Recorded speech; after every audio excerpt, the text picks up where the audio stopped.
Matthieu 11, le verset 25. Livre de Matthieu, le verset 25.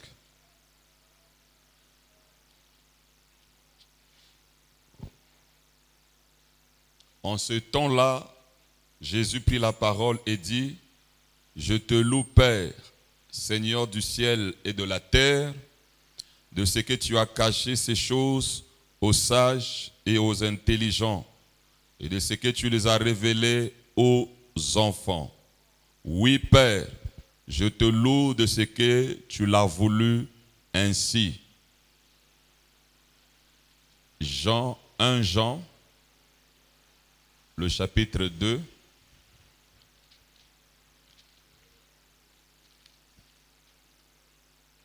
Jean, le chapitre 2, le verset 12.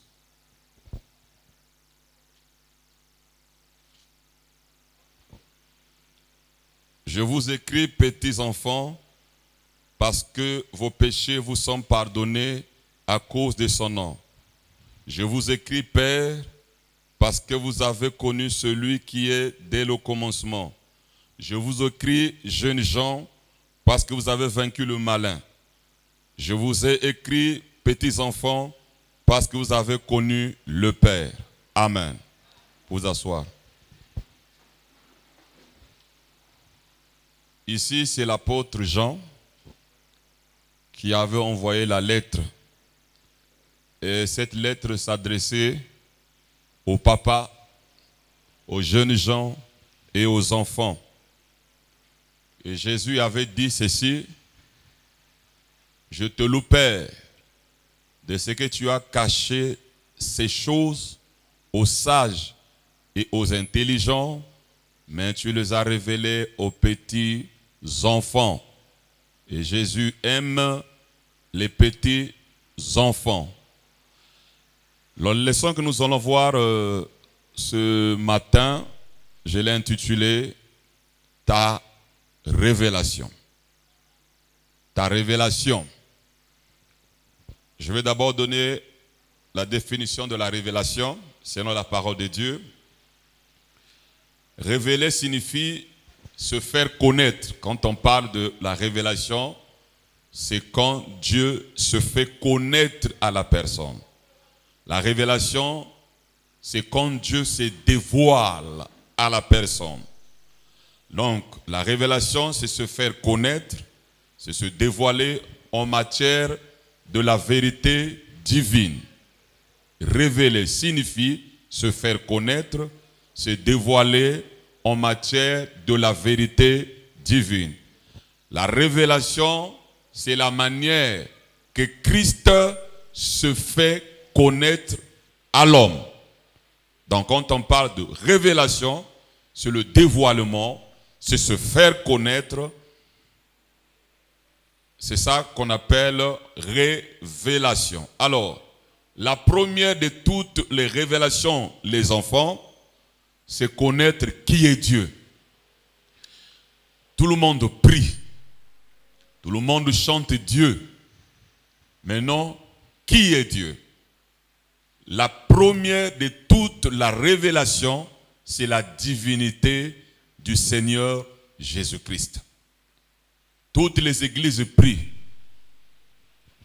Les musulmans prient. Les bouddhistes prient. les catholiques, les salutistes, toutes les églises prient. Mais non, est-ce que tout le monde prie le vrai et unique Dieu? Donc la première des choses, je dois connaître qui m'a créé. C'est qui? Et comment il s'appelle? Je dois adorer le véritable Dieu. Il y a ceux-là qui adorent les ancêtres. Quelqu'un est mort, et puis il va à la tombe, il va commencer à invoquer. C'est aussi l'adoration. Il y a ceux-là qui adorent le soleil. Il y a ceux-là qui adorent Marie. Il y a ceux-là qui adorent Branham. Il y a ceux-là qui adorent Jésus. Il y a ceux-là qui adorent Bouddha. Il y a ceux-là qui adorent Kimbangu. Et Dieu n'est pas un Dieu, il est unique, voilà. Il est unique. Il y a un seul véritable Dieu. Il n'y en a pas deux, il n'y en a pas trois, il n'y en a pas quatre. Donc, la première de toute la révélation, ou la première de la révélation, c'est connaître Dieu. Qui est Dieu? Dieu, c'est qui? Quand je prie qui? Quand je chante qui?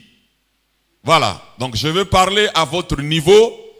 Nous allons ensemble voir dans la Bible dit ceci: tu aimeras Dieu de tout ton cœur, de toute ton âme, de toute ta force et de toute ta pensée.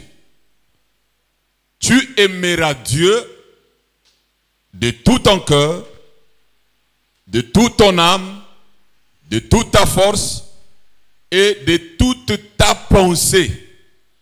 Maintenant, comment peux-tu aimer quelqu'un que tu ne connais pas? C'est ce que la Bible dit. Tu dois aimer Dieu. Donc, Dieu, c'est cet objet d'adoration. Et vous devrez connaître qui est Dieu. Parce que vous devrez mettre Dieu à la première place. Je dois avoir la révélation de qui est Dieu. Si vous ne connaissez pas le véritable Dieu, vous pouvez adorer le diable sans le savoir. Parce que le diable aussi, c'est un petit Dieu. Tu peux adorer un arbre. Tu peux adorer un mort. Tu peux adorer le soleil. Parce que tu n'as pas la révélation du véritable Dieu. Et dans Exode, il est écrit ceci: vous ne devrez pas vous prosterner devant un autre Dieu.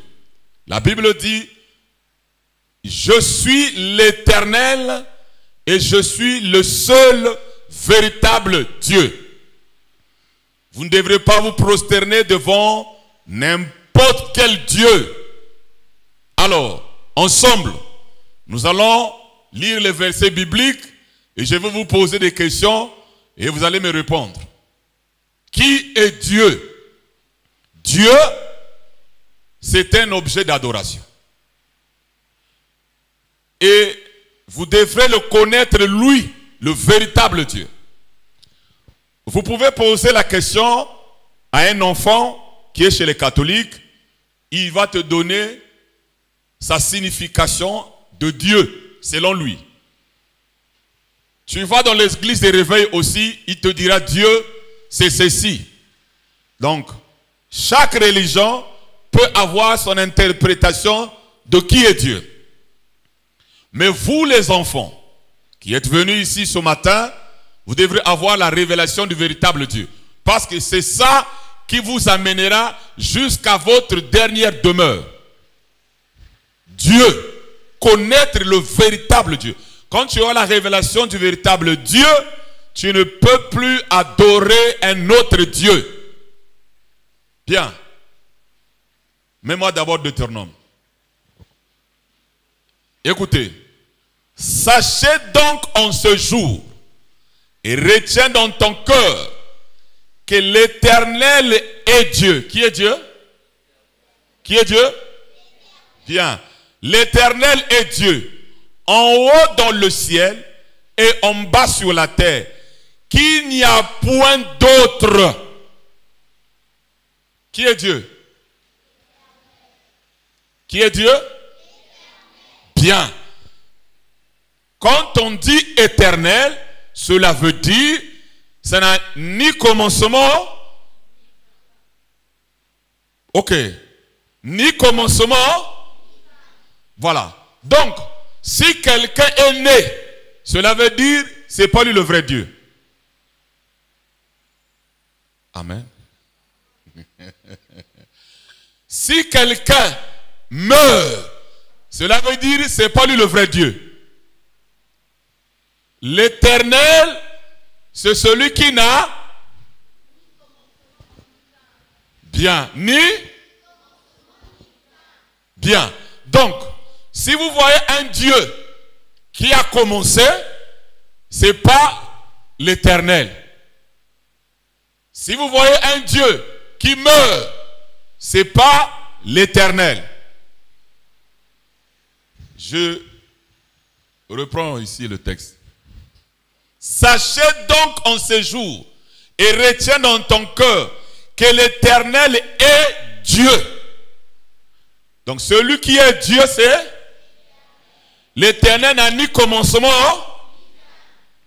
En haut dans le ciel et en bas sur la terre, qu'il n'y a point d'autre. Il n'y a point d'autre Dieu que l'Éternel. Et l'Éternel, il n'a ni commencement ni fin. Donc si vous voyez un homme qui se dit c'est moi le Dieu qu'on doit adorer, vous devrez dire à cet homme qu'on ne peut pas t'adorer parce qu'on n'adore que l'Éternel. Toi tu as un commencement. Très bien. Deuxième. Écoute Israël. L'Éternel notre Dieu est le seul éternel. Tu aimeras l'Éternel, ton Dieu, de tout ton corps, de toute ton âme et de toute ta force. Cela veut dire aussi ici que l'Éternel n'a pas de couleur. Quand on dit, oh, un Dieu de noirs, on devrait prier notre Dieu, nous les noirs. Les blancs aussi prient leur Dieu, les blancs. Les jaunes aussi. Non. L'Éternel n'a pas de couleur. Il n'a ni commencement. Et l'Éternel ne meurt pas. C'est lui qui est Dieu. L'Éternel est le seul unique Dieu.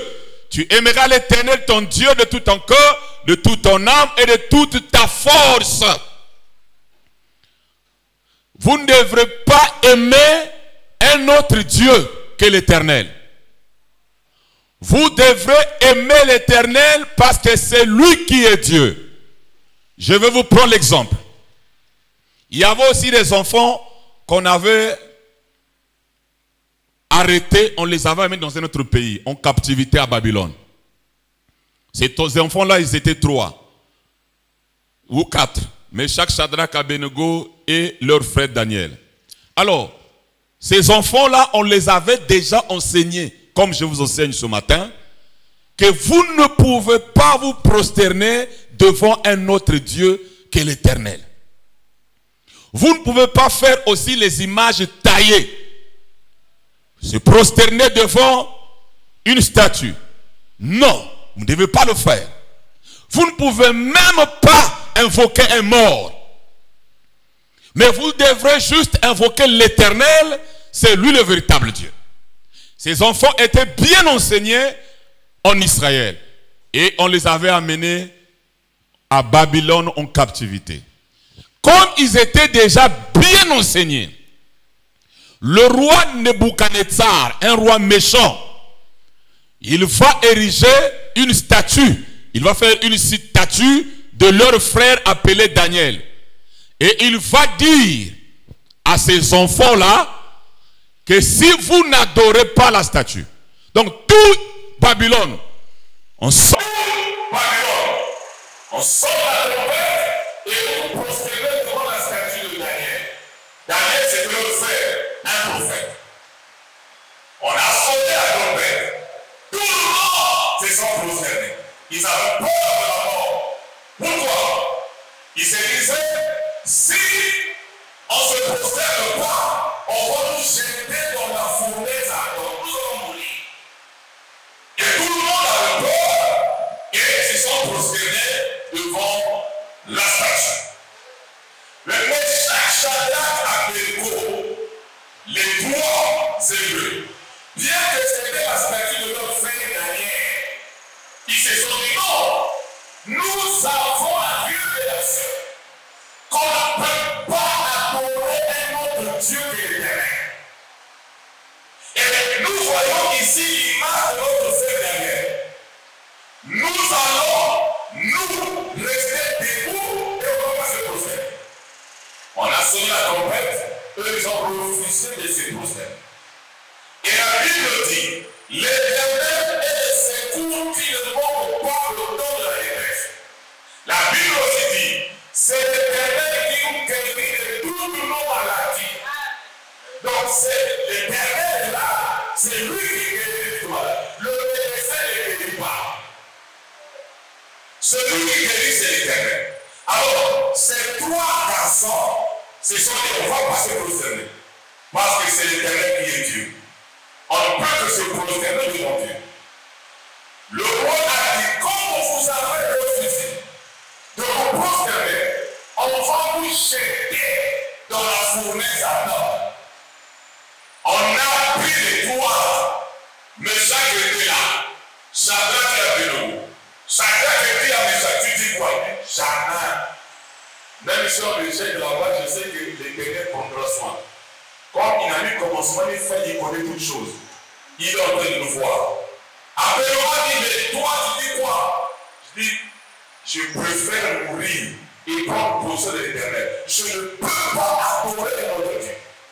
Même si c'est l'image de notre frère le prophète, je ne peux pas. Mes enfants, quand on les avait jetés dans la fournaise ardente, l'Éternel est là que vous voyez là. C'est le secours qui ne manque pas au temps de la détresse. L'Éternel est entré dans le feu. On les a jetés en feu qu'on avait chauffé au moins 5 fois. Mais l'Éternel est rentré dans le feu parce que l'Éternel est là, c'est lui le créateur. Lui rentre dans le feu, il s'est à toi. Quand le bon vient le garder, mais on a jeté 3 personnes, mais qui est le gardien? L'Éternel est là avec la forme d'un homme. Il s'est levé dans le feu. Et les 3 hébreux ou les 3 enfants n'étaient pas brûlés. Même le camisson n'était pas brûlé. Donc, ils sont dans le feu, mais ils ne sont pas brûlés. Pourquoi? Parce qu'ils avaient refusé d'adorer un Dieu étranger. Si vous adorez un Dieu étranger, l'Éternel va vous adorer. On n'adore pas un autre Dieu. Tu ne peux pas adorer un prophète. Tu ne peux pas adorer ton père. Tu ne peux pas adorer une statue. Tu ne peux pas adorer un mort. Mais on adore l'Éternel. Et l'Éternel a mis commencement. Donc, celui qui est éternel ne meurt pas. Celui qui est éternel n'a pas de commencement. C'est cela qu'on adore. Et c'est lui qui est Dieu. C'est pour cela, quand vous allez écouter, reprenez-moi dans notre Dieu, parce que nous sommes des noirs. L'Éternel est là, il a eu commencement, donc il n'a pas de couleur. Il est Dieu pour les noirs, pour les blancs, pour les jaunes. Il est Dieu pour tout le monde. C'est lui qui a créé toutes choses. Et c'est à lui qui appartient l'adoration. C'est lui que nous devons invoquer quand il y a des situations qui ne marchent pas. C'est celui qui est le secours qui ne manque pas de temps de détresse. C'est lui qui a créé toutes choses, le pays. Le soleil, la lune, tout, la terre, c'est lui qui les a créés. Et c'est lui qu'on appelle l'Éternel. Il n'a ni commencement, ni fin des jours. Bien. Et c'est bien esprit. Écoutez. Qui adorait ici? Jésus. Parce que les gens aujourd'hui adorent Jésus. Jésus qui a marché en Galilée là, Jésus qui a changé l'eau en vin. Jésus là, c'était juste le masque de l'Éternel. Je vais vous prendre l'exemple, je prends ça terre à terre avec vos exemples. C'est comme j'envoie une lettre. Quand j'envoie la lettre, j'ai l'enveloppe et je prends la lettre, je mets à l'intérieur. Quand tu reçois l'enveloppe, tu dis, j'ai ma lettre avec moi. Tu te dis que et l'enveloppe et la lettre, tout ça c'est la lettre. Mais en réalité, la lettre est à l'intérieur de l'enveloppe. Quand j'ai besoin de lire, j'enlève l'enveloppe et je prends la lettre et je commence à faire la lecture. C'est pour cela, Jésus était le corps, le masque, l'enveloppe que l'Éternel avait créé. Et l'Éternel lui-même était rentré dans le corps appelé Jésus. C'est pour cela, à la croix, Jésus avait dit quoi? Mon Dieu, pourquoi m'as-tu abandonné? Cela veut dire que toi, l'Éternel qui m'a formé ce corps, toi, l'Éternel qui était en moi, tu m'as déjà quitté. Et Jésus priait. Et si Jésus priait, il priait qui? Jésus priait l'Éternel Dieu. Et vous devez prier le Dieu que Jésus prie. C'est lui l'Éternel. Amen. Amen. Bien. Jésus lui-même avait dit, quand il était venu sur la terre, il avait dit quoi? Jean. Débat de la femme samaritaine. Ils avaient un débat de l'adoration. Écoutez Jésus. Ça c'est Jésus qui parle. Dieu est esprit. Et il faut que ceux qui adorent en esprit et en vérité. Dieu est comment? Comment? Bien. Donc l'Éternel c'était l'esprit. Et il faut que ceux qui adorent l'adorent en esprit et en vérité. Cela veut dire, quand tu pries, tu dois avoir une imagination, une image. Tu dois avoir une image devant toi. Parce qu'il est l'esprit.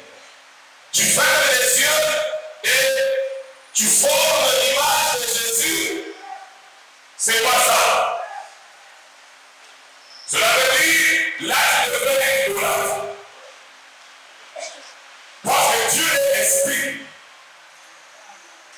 Et l'esprit là, la vie qu'on faut y faire, c'est celui que la paix. Jésus l'avait dit. Il faut adorer Dieu.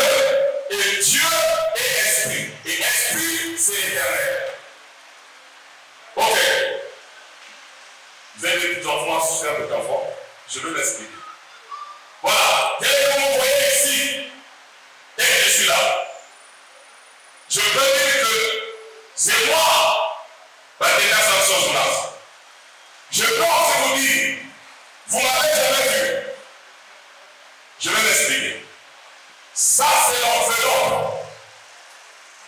L'enveloppe qui porte le vrai moi. Le vrai moi, c'était l'esprit. À l'intérieur de moi. Le vrai moi, c'est celui qui est de nous parler. Il est à l'intérieur de moi. Alors, quand je passe là, voilà le Seigneur Badeka Jonas. Quand je passe, voilà le Seigneur Badeka. Le jour que je dois mourir, vous allez dire quoi? Nous allons enterrer le corps. Vous n'allez plus dire le monsieur, mais on va enterrer le corps. Voyez ce qu'il faut faire. On va maintenant enterrer le corps de monsieur Badeka. Enterrer le corps de frère Badeka. Mais où est Badeka? Donc c'est la même chose avec Jésus et Dieu. Donc, regarde. Jésus, c'est le corps de Dieu. Et Dieu, c'est cet esprit-là, l'éternel. Et nous devons nous prosterner devant l'éternel. Qui est Dieu? Qui est Dieu? Bien. Ok. L'éternel porta un nom humain appelé Jésus. Ça marche? Est-ce que vous comprenez? Revenez d'abord le texte. Je ne vais pas mettre du temps, on va vite. Revenez le texte. Écoute Israël.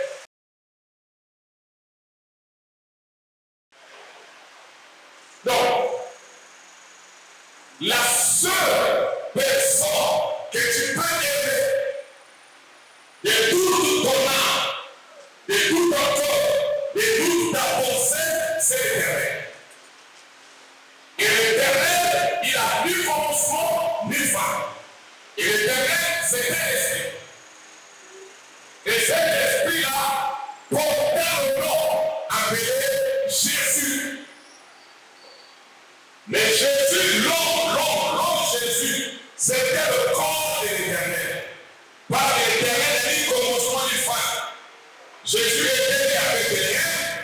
Et Jésus était mort à Golgotha. Branham était à Kentucky. Et il avait fait un accident. Donc on ne peut pas adorer un homme qui a un commencement et une fin. On ne peut pas aussi adorer un homme qui est né. Mais on adore l'Éternel. Amen. Celui qui a dit commencement dit. Jésus, dans le chant que nous avons lu ici, c'était un des moments où Jésus est la femme samaritaine. La femme samaritaine dit, nous avons sur la montagne. Vous dites que là on va adorer à Jérusalem. Jésus lui dit, femme, écoute-moi. L'heure vient et il est déjà venu. Ou vous l'adorez ni à Jérusalem, ni sur la montagne. Mais le salut vient des Juifs. Donc, ceux qui connaissaient le vrai Dieu, créateur des cieux et la terre, c'est les Juifs. Et ce Dieu-là, c'est le Dieu esprit. Donc, quand les gens vous disent, oh, vous adorez le Dieu blanc. Non, on n'adore pas le Dieu blanc. L'Éternel n'est pas blanc. L'Éternel n'est pas noir. L'Éternel n'est pas jaune. Mais l'Éternel, c'est un esprit. Et nous adorons le Dieu esprit. Est-ce que c'est clair? Et cet esprit-là s'appelle comment? Ah? Bien. Son nom humain. Son nom humain. Ah, vous êtes très intelligents, les enfants. Très intelligents. Le nom humain de l'Éternel, c'est qui? Très bien.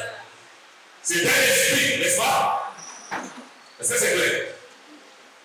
Quand tu pries Dieu, tu pries l'Éternel, tu pries l'Esprit. Tu ne pries pas un homme, ni le pasteur, ni le prophète, ni le pape, ni ton père. Personne, tu ne le pries pas. Tu dois aimer ton père, mais tu ne dois pas aimer ton père plus que Dieu.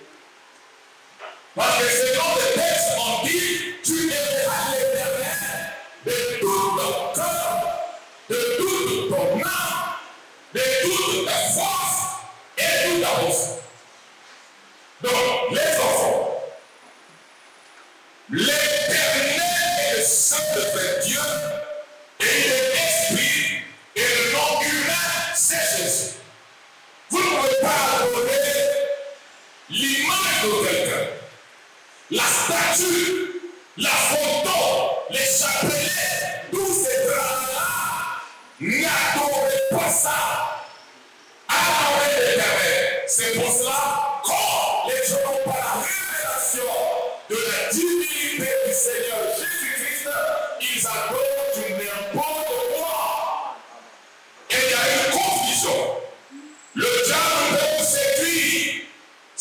que ce n'est pas votre Dieu que vous adorez.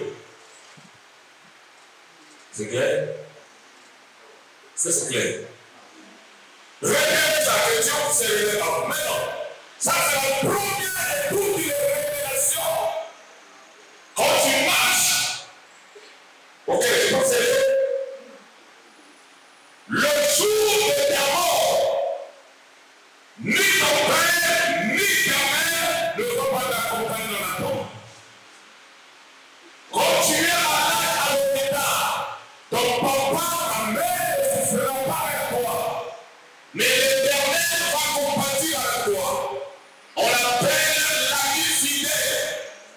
Il ne peut pas se séparer de toi parce que lui c'est un esprit. Même quand tu dors, papa dort, maman dort, qui te protège? C'est pas papa, c'est pas maman qui te protège. Papa lui aussi là-bas il ferme les yeux. Maman là-bas aussi ferme les yeux. Donc c'est aussi tout le monde. Vous êtes sur le même lit et tout le monde a fermé les yeux. Qui t'a protégé la nuit pour que tu te réveilles le matin? C'est l'Éternel. C'est cet esprit-là. Quand tu es fidèle à la parole de Dieu, cet esprit te protège et te garde. Jusqu'à la dernière heure, t'accompagnera. Mais quand tu ne le sers pas, tu ne l'aimes pas de tout ton cœur, de tout ton âme, de toute ta pensée, de toute ta force, le jour que tu seras dans les difficultés, lui aussi ne sera pas avec toi. Parce que toi, tu ne l'aimes pas. Et l'aimer, c'est le servir, obéir à sa parole. Bien. Ça, c'est la première révélation. Qui a compris la première révélation de la divinité? Qui est votre Dieu? Qui est votre Dieu? Son nom humain? Très bien. Bon. Deuxième révélation des humains sur cette terre des humains. Honore ton père et ta mère. Écoutez. Enfants, obéissez à vos parents selon le Seigneur, car cela est juste. Honore ton père et ta mère, c'est le premier commandement avec une promesse. Quand tu honores ton père et ta mère, c'est le premier commandement, mais il y a une promesse. Quelle est la promesse? Afin que tu sois heureux et que tu vives longtemps sur la terre. Bien, vous devrez avoir la révélation de qui est papa, qui est maman. Papa, c'est qui pour toi? Maman, c'est qui pour toi? Ici, la Bible ne parle pas des enfants qui prient ou les enfants qui ne prient pas. Mais la Bible s'adresse à tout enfant. Enfants, obéissez à vos parents, selon le Seigneur, car cela est juste. Ici, on ne parle pas de l'oncle. On dit, honore ton père et ta mère. C'est le premier commandement avec une promesse, afin que tu sois heureux et que tu vives longtemps sur la terre. Écoutez mes amis, le premier commandement, ce n'est pas honorer le gouverneur de ce monde, ni le roi de ce monde. Honore qui? Ton père et ta mère. Tu ne peux pas honorer quelqu'un d'autre et ton père et ta mère, tu ne l'honores pas. Tu ne peux pas honorer un certain monsieur parce qu'il a beaucoup d'argent, il te donne de l'argent et ton père est pauvre, toi tu ne l'honores pas, ça ne va pas, c'est une malédiction. Parce que tu dois honorer premièrement ton père et ta mère avec une promesse. Si vous voyez des gens qui vivent longtemps sur la terre, qui vieillissent parce qu'ils ont honoré papa et maman, surtout nos ancêtres, nos grands-parents qui ne priaient pas, mais le respect de papa et maman, la promesse les suit. parce que papa et maman, c'est eux qui connaissent. C'est eux qui ont d'abord vu le soleil. Et ils ont l'expérience de la vie sur cette terre. Là où toi tu passes, lui il est déjà passé par là. Et il ne va pas accepter que toi, tu puisses prendre un chemin qui va te détourner. Parce que lui, il a la révélation qu'il est passé par là. C'est pour cela, un enfant doit honorer son père et sa mère. Qu'il soit soulard, qu'il soit voleur. On n'a pas dit si cet enfant-là, ce papa-là ne prie pas. Honore-le, c'est ton père et ta mère. Quand un enfant, la Bible dit, tape son père ou sa mère, sa lampe va s'éteindre. Tu tapes ta mère. Tu te bats avec ton père. La Bible dit, ta lampe va s'éteindre. C'est pour cela que vous voyez des gens qui n'évoluent pas, qui ne sont pas bénis, mais qui vont dans les prières, prier, gêner, prier. Mais son père et sa mère ne respectent pas, qu'ils soient sorciers ou pas. C'est ton père, c'est ta mère. Tu dois les honorer. Tu dois parler avec lui, avec révérence. Et tu as une promesse afin que tu sois heureux. Donc beaucoup des enfants grandissent, ils deviennent des bandits, des koulounas, des prostituées, des voleurs, des manques de ceci, parce qu'ils n'ont pas honoré papa et maman. Et ils ne sont pas heureux. Et tu ne vivras pas longtemps sur la terre. Ça, c'est Dieu qui l'a dit. Donc, que ton père soit ce qui soulard, qu'il soit, qui qu'il soit, c'est ton père. C'est le sang de ton père qui coule dans tes veines. Et ta maman, c'est elle qui t'a porté pendant 9 mois. 9 mois de souffrance.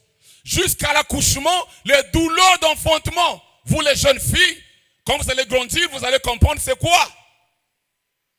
Et c'est elle qui t'a allaité. Et ton père te nourrit. Toi, maintenant tu n'as pas la capacité de te nourrir toi-même, de te vêtir, de ceci. Mais c'est ton père qui le fait. Et le fait qu'il fait cela, toi tu dois l'honorer, tu dois le respecter. Et moi j'appelle ça une dette. C'est pour cela que quand tu vas grandir, tu deviens un monsieur bien posé, une femme bénie. Tu dois rembourser tout ce que ton père t'a fait. Cela veut dire quoi? Le vêtir lui aussi, le nourrir aussi. Mais il y a des enfants qui négligent leurs parents. Il y a des enfants qui échangent avec son père, qui insultent son père. Il y a deux choses. Il y a la peur et la crainte. La peur, c'est comme papa est là, vous avez peur de faire quelque chose. Quand papa n'est pas là, vous le faites. Ça, c'est la peur. Mais dans la crainte, il y a le respect. Quand j'honore mon père, papa m'a dit, je n'ai pas fait ceci. Je l'honore, j'ai la crainte de mon père. Même s'il n'est pas là, je ne peux pas le faire. Et je n'accepterai pas que quelqu'un parle du mal de mon père devant d'autres personnes. Frère Branham, qui était prophète, disait, insultez-moi, parlez mal de moi. Mais le jour que tu parleras mal de ma maman, je veux me battre. Un prophète qui va se battre à cause de sa maman. Pourquoi? Il honorait son père et il respectait son père. Alors, la dernière chose que je vais vous dire par ceci. Je me souviens d'un enfant à l'époque, son père lui disait, non, ne fais pas ça, ne tiens pas l'arme, ne tiens pas l'arme. Lui, non. Il n'a pas écouté son père. Quand il est parti là-bas, on l'a tué. S'il avait écouté son père, il n'allait pas partir se battre. Mais comme il n'a pas écouté, on l'a tué. Donc, après Dieu, écoutez-moi très bien. Après Dieu, le premier commandement ici, on te dit de honorer qui? Qui? Ce que ton père fait, ça ne te regarde pas. Mais toi, en tant qu'enfant, qui respecte la parole de Dieu, qui respecte l'Éternel, tu honores ton père et ta... Il y a quelle promesse? Afin que tu sois et que tu vives longtemps sur la... Bien. Pour ceci, écoutez, ne prenez pas position ni de maman, ni de papa quand il y a dispute. Je vais m'expliquer.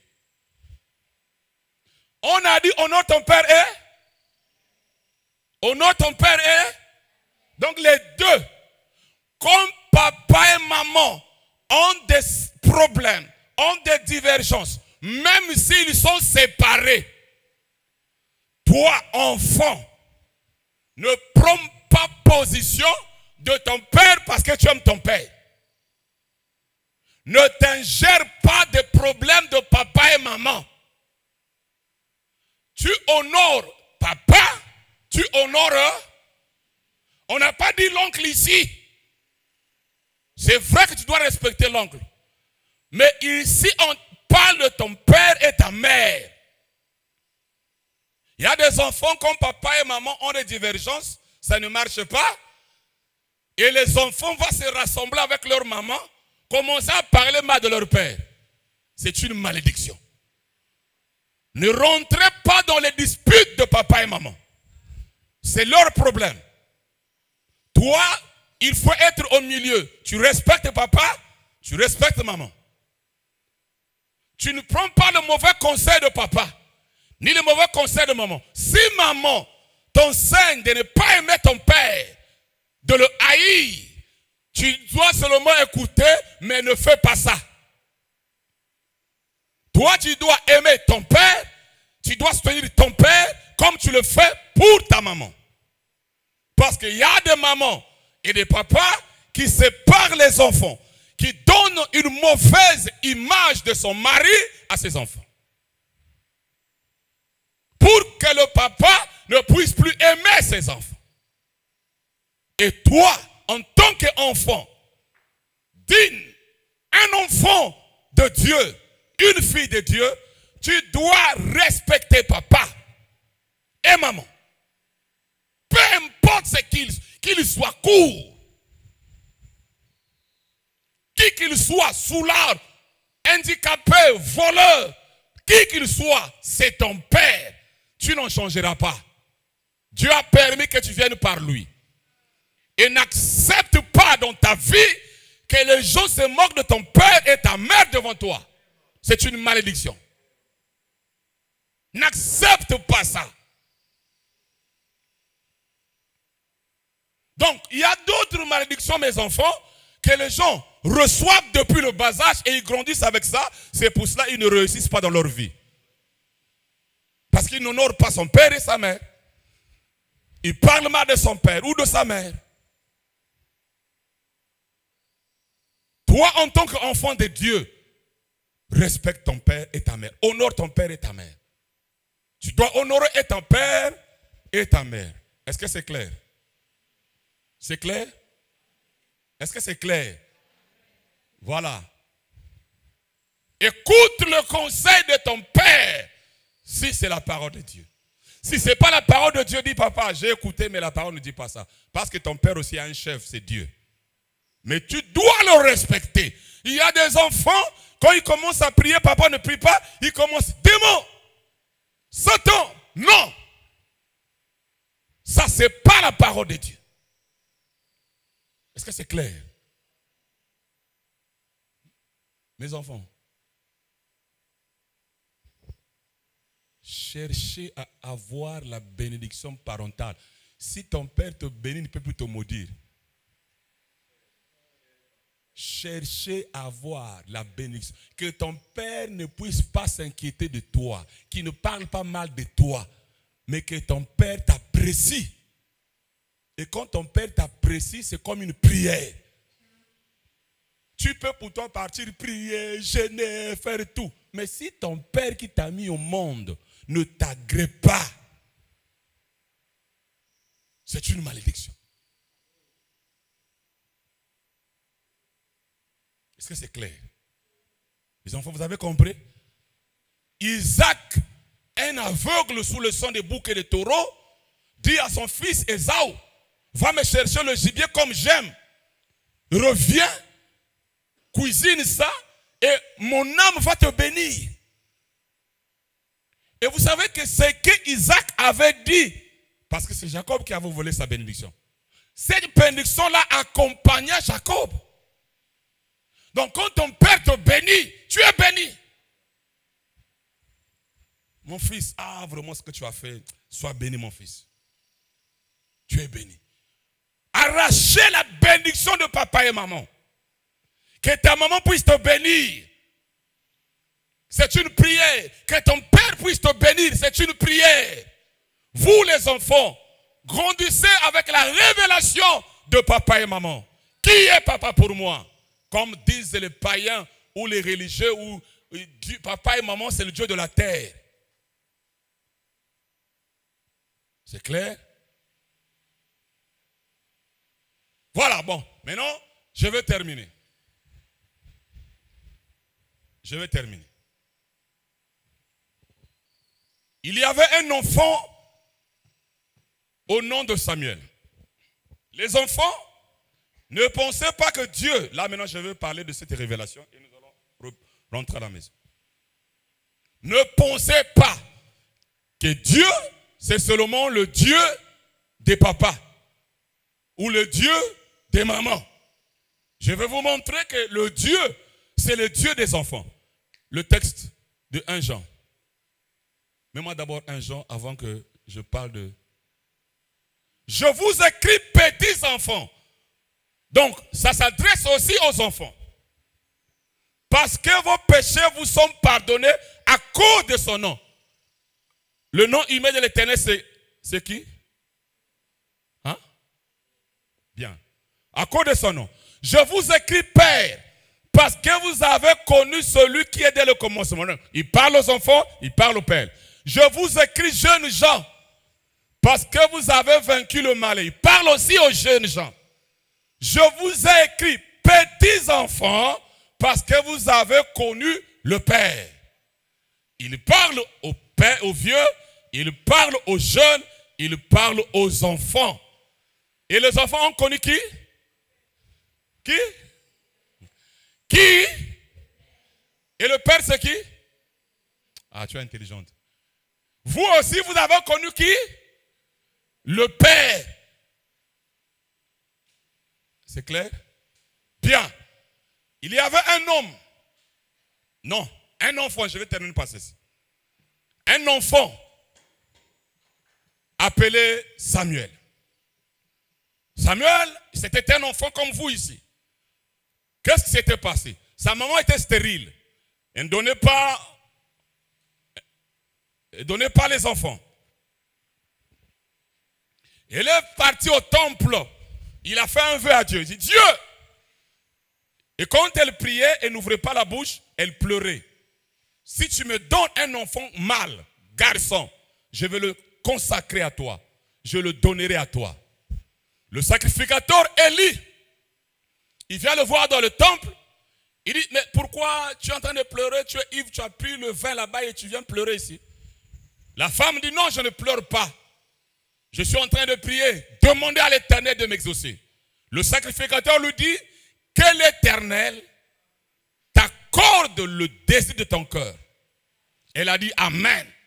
Quand elle était rentrée chez elle, une année après, elle est tombée enceinte. Et voilà, son vœu était accompli. Elle va donner naissance à un garçon appelé Samuel. Il prend ce garçon-là, il l'amène maintenant dans le temple chez Élie. Il dit, cet enfant ici, j'étais venu ici, j'ai prié. J'avais fait un vœu à l'Éternel. Je le redonne à l'Éternel. Il suffit qu'il m'a ôté le propre. Les gens ne vont plus parler mal de moi. J'ai déjà un garçon. Je le donne à l'Éternel. Donc Samuel était un fils adoptif de Élie le sacrificateur. Écoutez bien. Élie, c'est lui qui était le pasteur. sacrificateur, à l'époque, aujourd'hui, c'est le pasteur. Et il avait les enfants qui étaient plus âgés que Samuel. Ces enfants-là se comportaient mal. Ces enfants faisaient le même service que leur papa Élie. Or, Élie était déjà devenu vieux. Vous voyez que quand un papa est vieux, il n'a plus de force. Même blâmer les enfants, ça devient un problème.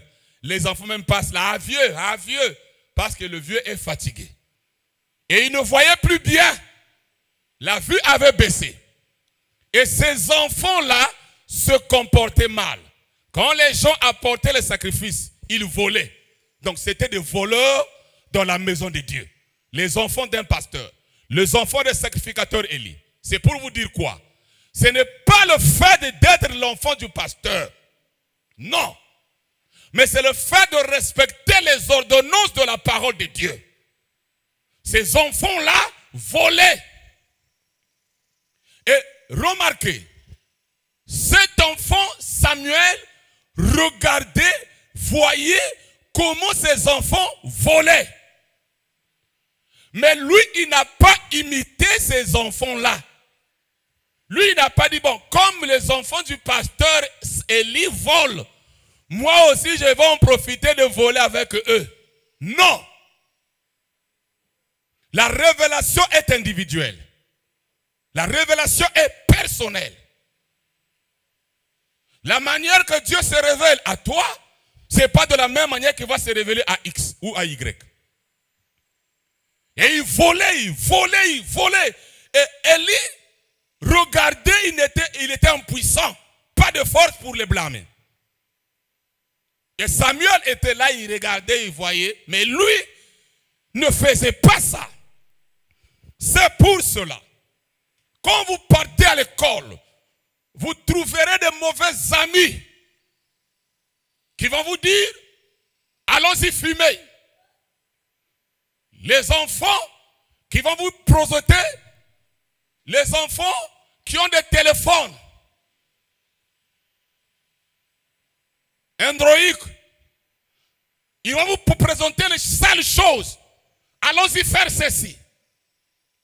Et toi, étant un enfant de Dieu, comme Samuel, ne fais pas comme ces enfants-là.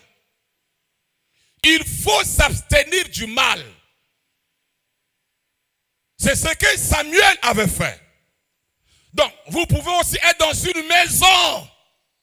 Vous êtes dans une maison, mais d'autres enfants se comportent mal. Toi, ne te comporte pas mal. Toi, c'est toi.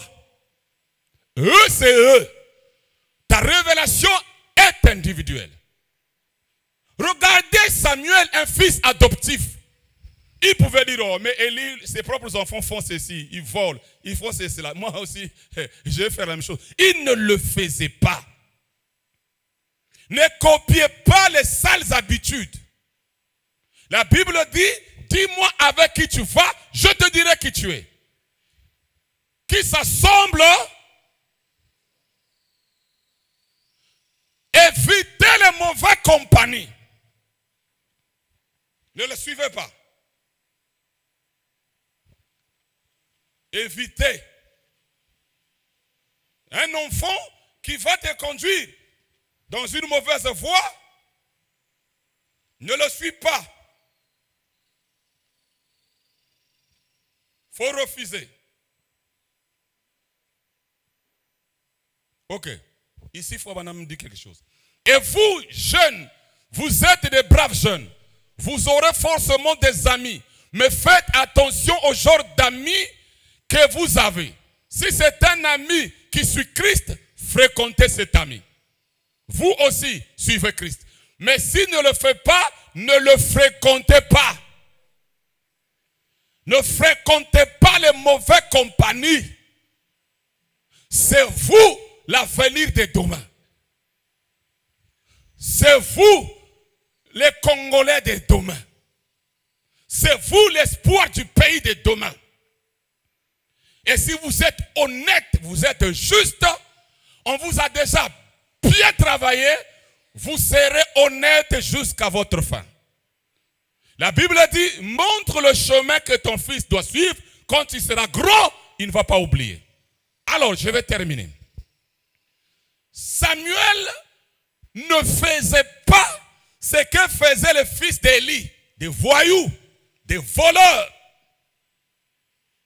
qui se comportaient mal, qui faisaient honte à leur père, qui n'honoraient pas l'Éternel, ils n'honoraient pas leur père sacrificateur.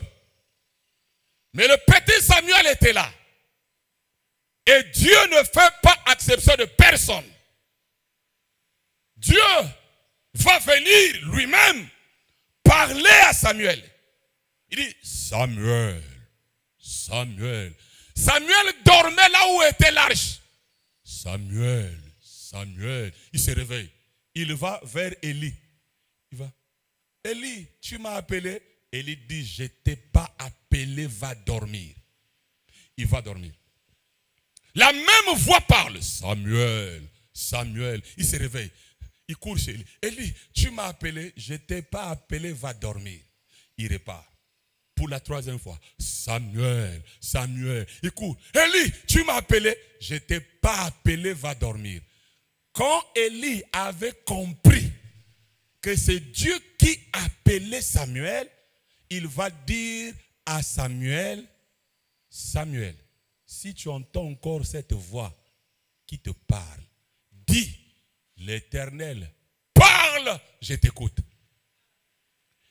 L'Éternel n'appelait pas les enfants d'Élie, mais l'Éternel appela l'enfant adoptif Samuel. La révélation est individuelle.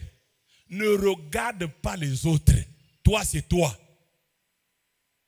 Vous la voix parler à cet enfant. Regardez, Dieu ne va pas parler aux trois enfants d'Élie, les gaillards, les grands. Ne pensez pas que Dieu parle seulement aux grandes personnes. Ici, c'est un enfant. Donc, Dieu a sauté les grandes personnes. C'était des voleurs, des voyous, des impolis. Dieu les a sautés. Il va chez un petit garçon appelé Samuel.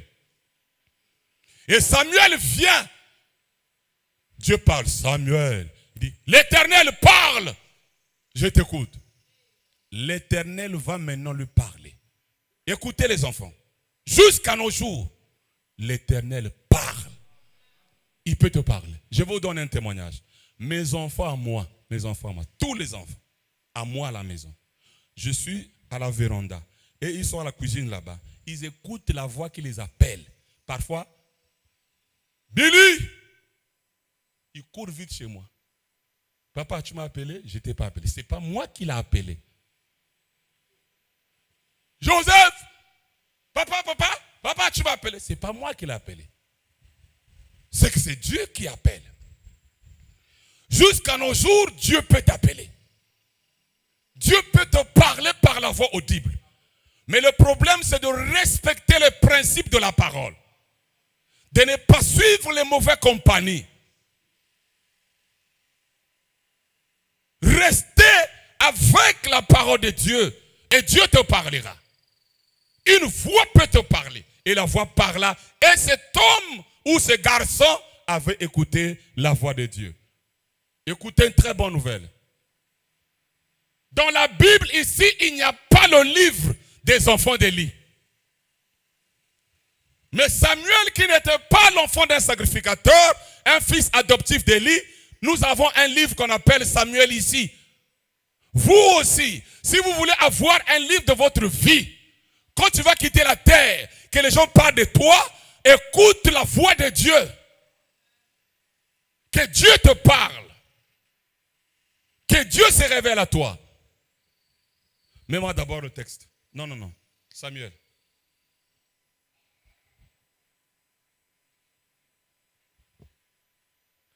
Samuel ne connaissait pas encore l'Éternel. Il ne connaissait pas encore qui? Vous voyez? Qui est Dieu? Bien. Et la parole de l'Éternel ne lui avait pas encore été révélée.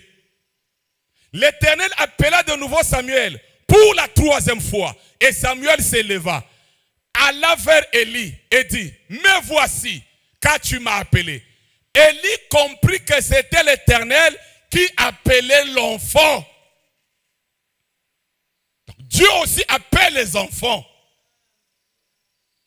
Tel que vous êtes là, Dieu peut t'appeler pour que tu fasses un travail avec lui. Il peut t'appeler. Être prédicateur, être chanteur, être je ne sais qui, ce n'est pas seulement être âgé, non. Mais il peut t'appeler. Écoutez les enfants. Il y eut un papa appelé Isaïe. Il avait 8 enfants. Le dernier c'est David. Un petit rien, un gringalet. Honore ton père et ta mère. Lui c'est lui qui gardait les brebis de son père. Les gaillards là, les âgés, ceux-là qui pensaient que c'est eux qui avaient Dieu, Dieu n'était pas avec eux. David, le petit de rien du tout, gardait les brebis de son père. Un jour, le lion est venu. Le lion, un lion. Est-ce qu'un petit de rien du tout peut se battre avec un lion? Non. Mais comme il craignait l'Éternel, et il respectait son père et sa mère, et il gardait les brebis de son père, honore ton père et ta mère avec une promesse, afin que tu vives longtemps sur la terre et que tu sois heureux. Comme il honorait son père, Dieu devait le garder. Le lion est venu, Dieu lui a donné la force de tuer le lion. Un jour, l'ours est venu pour attaquer les brebis. Dieu lui a donné la force pour tuer l'ours. Bon, les enfants, ne pensez pas que c'est seulement papa et maman qui peuvent chasser les démons. Vous aussi, vous pouvez vous mettre debout. Papa et maman dorment, toi tu pries pour eux. Toute la famille dort, toi tu pries. Quelqu'un est malade dans la maison, tu n'appelles pas papa et maman. Ton petit frère est malade, mais toi-même, tu imposes la main, tu pries. Il n'y a pas un Dieu de grand, un Dieu de jeune, un Dieu de petit. Ici, David avait la force. Il tua l'ours, il tua le lion. Un enfant comme vous. Et si vous aussi, vous avez la révélation de l'Éternel, vous honorez papa et maman. Tu auras aussi la force, l'onction de te mettre debout, de prier, de chasser les démons, de s'opposer aux esprits. Pourquoi? Parce que tu es un enfant révélé. Bien. David, c'était son expérience. Écoutez les enfants. Leur papa faisait la prière en famille. Ils étaient 8, hein, prière en famille. Écoutez les enfants, venez. Venez, venez, venez, venez. C'est la prière en famille. Venez, venez. Tout le monde sortait là. C'est la prière en famille. David aussi vient. Ça, c'est la prière en famille. Papa donne les conseils, il lit la Bible, il parle de Dieu, Jéhovah, l'Éternel, c'est lui, voilà, voilà, voilà. Mais, les grands frères de David n'avaient pas la révélation. C'est l'enfant David qui avait la révélation. Et c'est lui qui va tuer l'ours et le lion. Un enfant obéissant a une bénédiction. Et quand il y a eu guerre entre les Philistins et l'armée d'Israël, les frères de David, tous les 7 et les gaillards, sont partis à la guerre. Goliath, un costaud, l'a défié. Celui-là qui viendra se battre avec moi. Si par exemple il me tue, nous serons vos esclaves. Et si moi je le tue, vous serez nos esclaves. Pendant 40 jours, personne n'avait la révélation que l'Éternel est puissant en parole et en acte. C'est l'Éternel des armées. Un enfant qui a la révélation, on ne peut pas s'amuser avec lui. Et c'est là où le père de David, Isaïe, va dire à David, David, va amener la nourriture à tes frères qui sont là-bas en guerre. Et tu vas vérifier si ils sont en bonne santé. Donc David était négligé, c'est un enfant. Mais c'est lui qui avait la révélation. Il apporte à manger. Quand il arrive, il donne à ses frères. Goliath sort. Oh, Israël, esclaves de Saül. Comment ben un homme qui va se battre avec moi? Tout le monde avait peur. David écoute ça. Comment un incirconcis va insulter l'armée de l'Éternel? Mais comment vous pouvez laisser ce monsieur ici là? David, laisse. C'est un guerrier. Lui, personne ne peut le battre. Il dit, moi je veux le battre. Je veux partir combattre ces géants. Non, ne le fais pas. Il dit, montrez-moi le roi. Ses frères ont dit, oh toi tu es toujours comme ça, tu es impoli. Hein, toi David, tu es toujours comme ça, même à la maison. Tu veux montrer que c'est toi. Il dit, oh mais moi qu'est-ce que je vous ai fait? Mais qui t'a envoyé ici? Je vous ai rien fait, montrez-moi le roi. On montre le roi. Le roi, moi petit, laisse. Non roi, j'ai l'expérience. Je ne compte pas sur le Dieu de mon père et ma mère. Un jour, moi-même, pas mon père, moi, j'avais tué l'ours, j'avais tué le lion. Oh, c'est vrai, oui. Je veux le tuer. Ce n'était pas le problème de... Vous allez vous rencontrer des circonstances où il n'y aura ni papa, ni maman. Mais ça demandera l'expérience que tu as avec Dieu. On lui donne les casques et tout ça pour qu'il puisse partir combattre. Il avance comme ça ne marche pas. Il dit, enlevez-moi tout ça. Enlevez. Il descend. Un petit de rien du tout. Il reçoit la révélation de prendre 5 pierres. Il ramasse les 5 pierres polies. Quand Goliath regarde, est-ce que moi je suis un chien pour que ce petit vienne avec moi avec un bâton? Je vais le tuer. David dit, tu viens à moi avec le javelot, avec l'épée. Mais moi je viens au nom de l'Éternel. Donc David ne comptait pas sur sa force, mais il comptait sur l'Éternel. Comptez sur l'Éternel. Et les 5 pierres, il tua Goliath. La pierre, il a pris sa lance-pierre. Il tourna comme ça. Quand tu respectes ton père et ta mère, et tu honores l'Éternel, l'onction va t'accompagner. Quand il avait lâché la pierre s'est roulée, l'onction a oué la pierre, frappé, il est tombé, il est mort. Le petit de rien du tout est venu, il a pris son épée, il a coupé sa tête. C'est ça, un enfant qui a la révélation, qui ne compte pas sur le Dieu de son père, ni le Dieu de sa mère, mais il doit avoir l'expérience personnelle. C'est clair? Est-ce que c'est clair? Bien. 2 citations et nous rentrons à la maison. L'âge. Je vais vous parler seulement de votre âge et nous allons. Savez-vous quoi? 86% des conversions à Jésus-Christ se font avant l'âge de 21 ans. Donc avant l'âge de 21 ans, c'est le temps où un enfant peut avoir l'expérience avec Dieu. Il sera converti. Écoutez, c'est prouvé. Les statistiques le prouvent. 86% de ceux qui viennent à Christ, ils viennent avant leurs 21 ans. Passé cet âge, on devient plus enraciné ou ancré dans ses habitudes. Oh, bien sûr, c'est possible. Certains viennent à 70, 80 ans, mais c'est très rare, voyez? Donc, vous avez encore la possibilité d'avoir l'expérience avec Dieu par rapport à ceux qui sont plus âgés que vous. Ils sont enracinés dans leurs habitudes. Vous pouvez les prêcher, mêmes habitudes.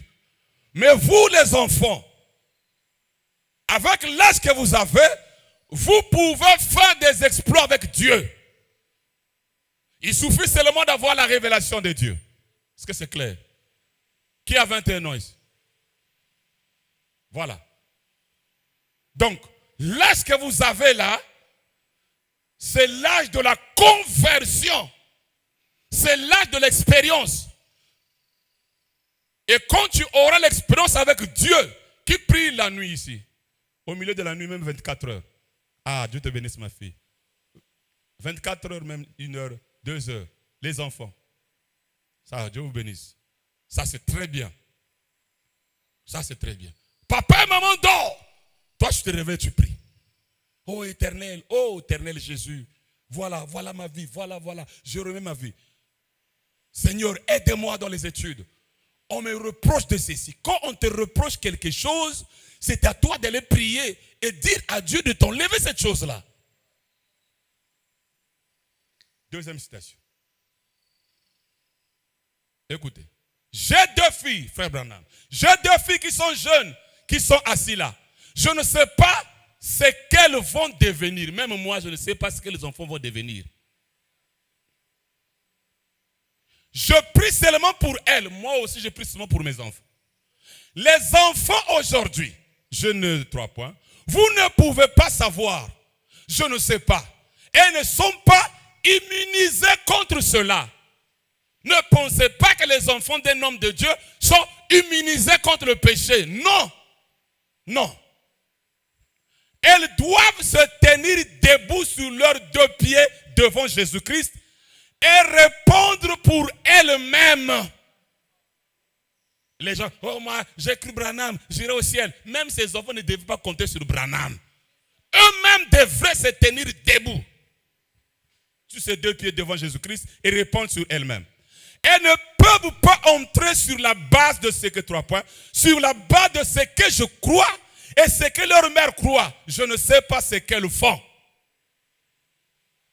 Donc, Branham ici dit que ses enfants ne pouvaient pas compter sur ce que lui il croyait et leur maman croyait.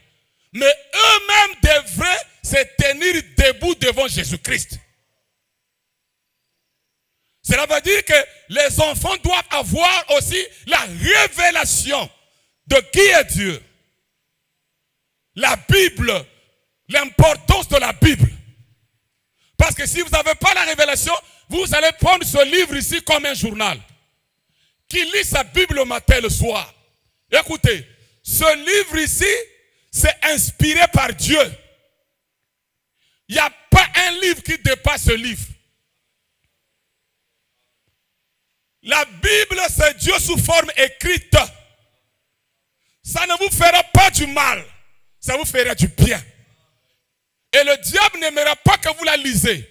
Surtout Proverbe. Si tu lis Proverbe, tu seras très sage. On donne des conseils aux enfants, Proverbe. Très sage. Les conseils de la Bible, tu n'en trouveras pas chez un philosophe. Un enfant doit lire la Bible le matin et le soir. Ce n'est pas comme j'ai coutume de voir les gens malades à l'hôpital. À l'hôpital, maintenant, on ouvre la Bible. On n'ouvre pas la Bible à l'hôpital. Mais on ouvre la Bible quand on est jeune et on s'identifie à ce que Dieu a dit dans la parole de Dieu.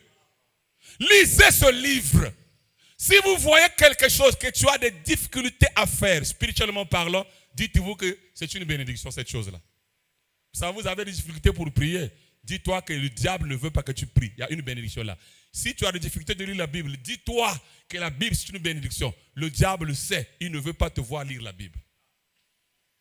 Même si vous avez un bouquin, les livres des scientifiques, les recherches de ceci, de cela, ces livres-là ne t'apportera rien dans ton âme. Mais ceci, c'est la parole de Dieu. Il y a l'esprit ici. Il y a des gens qui ont été sauvés en lisant la Bible. Il y a des gens qui ont été guéris en lisant la Bible. Il y a des gens qui ont été protégés en lisant la Bible. Quand tu lis la Bible, ça te donne le goût d'aimer Dieu. Ne soyez pas seulement avec le smartphone. La génération smartphone. La génération smartphone, c'est seulement le téléphone. Mais quand tu lis, tu te cultives et tu es spirituel. Lisez la Bible, les enfants. Vous devrez lire la Bible. Prochainement, quand on viendra faire une réunion ici, là, vous allez me présenter, chaque livre que tu as lu. Moi, j'ai lu le livre des gens. L'histoire des gens dit ça. On vous inculque des choses qui ne vont rien vous faire. Dans le spirituel, il n'y a rien. Vous êtes là, récitation. Où je vois les gens avec les cahiers, ils mémorisent tout ce que les hommes de ce monde l'ont inculqué. Quand ils viennent là, aux mémoires, aux expositions, je ne sais pas, ils commencent comme un tchakou, comme un perroquet, mais ils ne connaissent rien de Dieu. Rien de Dieu. Ce n'est pas mauvais. Il faut étudier. Il faut être cultivé. Mais lisez la Bible.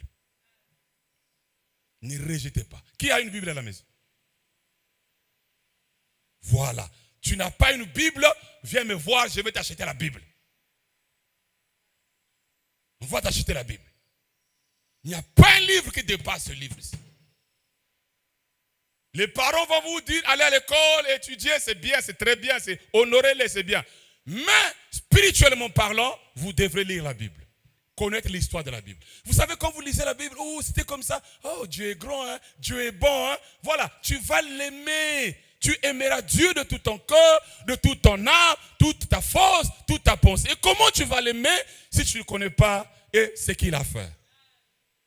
C'est clair? Bonne compréhension, les enfants.